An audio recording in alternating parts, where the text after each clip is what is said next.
Senator Manar, thanks for joining us again on the Illinois Channel, and we are just about a week away from the governor's State of the State address. He has indicated several things that he may be pursuing.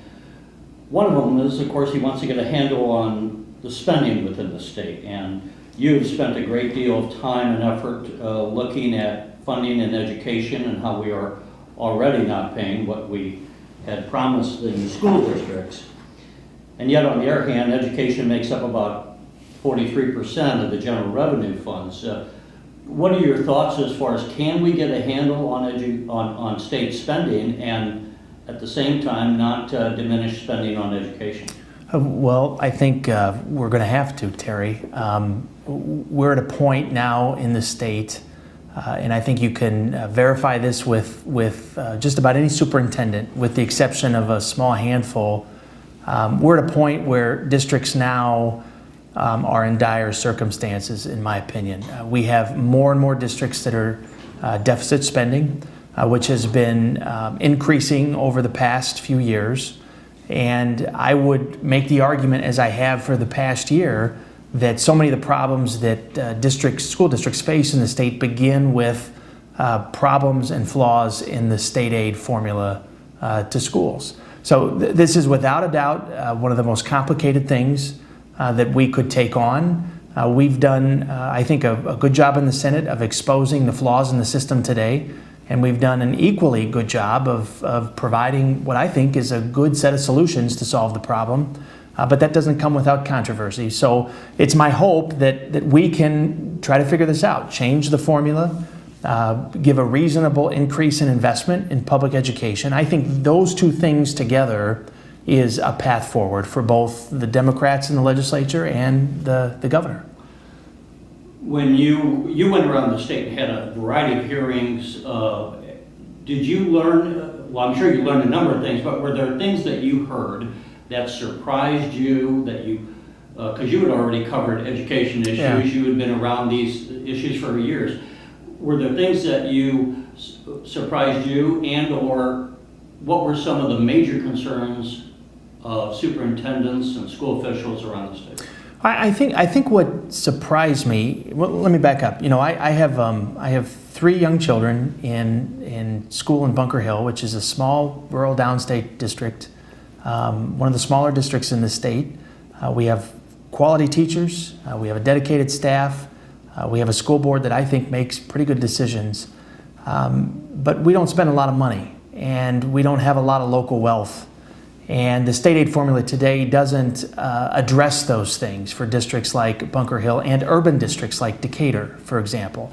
But I think what surprised me the most during our process in the Senate, which unfolded over any number of months, was how stark the disparity is in the state between the haves and the have-nots.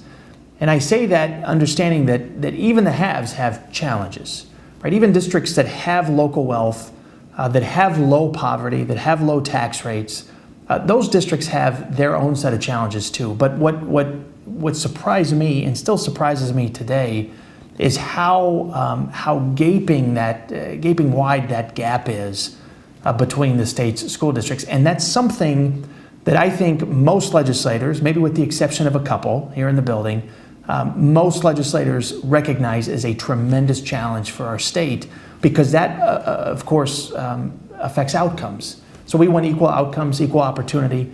That calls for a change in how we fund schools. And Governor Rauner had mentioned he wanted to increase spending on education, so he's not opposed, obviously, to spending on education, but have you had a chance to meet and talk with him as yet on this issue, and to what extent was he receptive? Yeah, we have, and I would describe it as an open dialogue. I left my first conversation with Governor Rauner back in December with the firm belief, and I don't speak for him, but the firm belief that he understands that this inequity challenge that we face in the state, which is one of the worst, if not the worst, maybe second to Nevada in the country, is something that we have to tackle. Maybe not overnight, but we have to begin to make some positive progress to address it. So I feel like there's an open dialogue to share ideas and to share what I would hope would be bipartisan solutions at the end of the day. But you know, simply spending more, and this is an important point, simply spending more isn't going to solve the problem. We have to spend what we have better. We have to make sure that the money that we have in the budget today is focused on students that have the greatest risk in their lives, on the districts that have the highest rates of poverty, the highest unemployment rates, the most number of challenges that didn't exist in 1997 when the current funding formula was put in place when Jim Edgar was governor. We don't do that today. So we got to spend the money we have better. And we also, once we get that done, I think we have to increase investment in public education. I don't remember all the details of your bill off the top of my head that would have changed the funding formula.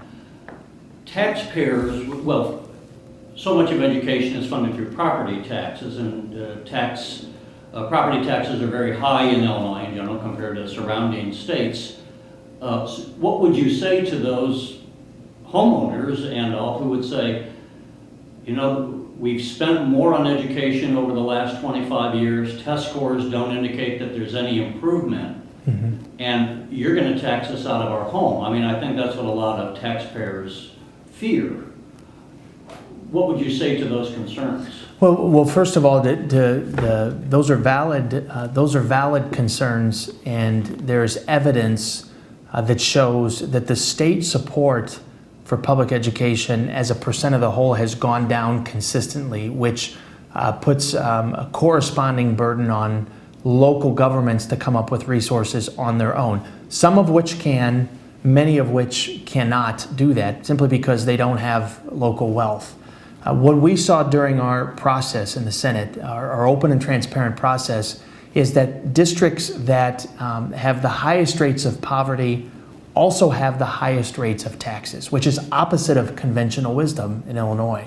So we are in a situation where the state of Illinois is expecting the poorest districts in the state to tax themselves at much higher rates than everyone else to try to achieve the funding they need from a locally generated perspective. That's a situation that results in this glaring inequity. So I think what we need to do is acknowledge, first of all, that the state needs to increase its support for public education. That would lessen the burden on property taxes for everybody, whether you live in the suburbs or downstate or in the city of Chicago. That needs to happen. That's going to have to take place over time. Even during difficult budget circumstances, we should make that a goal as the state government. And then number two, we have to acknowledge that the inequity between the state's 860 public school districts has never been worse than it is today. And that also calls for a major reform effort on the part of the legislature this session. And as we wrap up here, perhaps we can visit again with you because there's so much more to talk about. But one of the ideas that has been floated, you mentioned funding formula. Is there an argument to be made that we need to change the entire tax structure? So not just about education. Apparently the governor may float an idea to expand the sales tax on services, which would increase revenue, but not necessarily without having to increase the tax increase, which has just come back down. What's your thoughts on that, and how receptive do you imagine members of the legislature would be, if you have any feel for that? Yeah, I've said consistently that given the number and the size of challenges we face in the state today, that we should put all options on the table, and we should have a robust discussion about each of those things and what each of them would help accomplish or maybe would set us back on, for example. One thing is clear to me, though, is that we can't solve our problems that we face with public schools in the state until we also have corresponding solutions to the state's budget. One cannot be done without the other, simply because of what you stated in your opening remarks. Education is such a big piece of what we do as a state government, has become less over time. But in my opinion, it's the most important thing we do as a state government. And our money should be spent to mitigate the gaps that we have in funding, which we're not doing today. So, what I've said on multiple occasions is that we should put all these ideas on the table. We ought not be afraid of new ideas here in Springfield, and that makes some people nervous. But I think we ought to have this discussion because we have a lot of problems that we have to solve, many of which have been, too many people have been looking the other way for far too long. And that calls for a very, very intense discussion. And I'm hopeful that despite the fact that we now have shared government, that Democrats and Republicans both have responsibility now in Springfield, that we'll find some true bipartisan solutions that we can send as a legislature to the governor that he can enact with his signature. If I might just squeeze in one last question, because you brought up something I meant to ask about. It's early on in the Rauner administration, but to what extent is there any kind of a feeling within the legislature?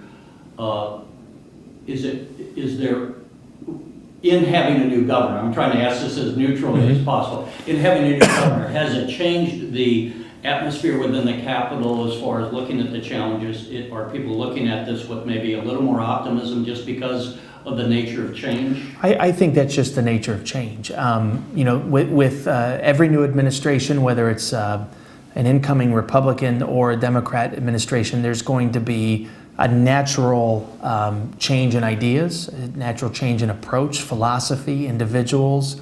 I think that just comes with the change in administration. I will say that I give the governor some pretty high marks for reaching out to the legislature early on in the process. That establishes a good line of communication. It sets the stage for an open door policy, which, despite the fact that I'm not going to agree with the governor on a lot of things, it sets the stage for an open dialogue. And to me, that's how you solve problems, is you talk through issues. You try to find common ground, and that requires a conversation. And the governor, for his part, has done that quite well. All right, Senator Andy Manar, we appreciate your time. You bet. Thank you. You're watching the Illinois Channel, an independent nonprofit corporation formed to provide gavel-to-gavel coverage of Illinois state government and other public affairs events taking place across Illinois.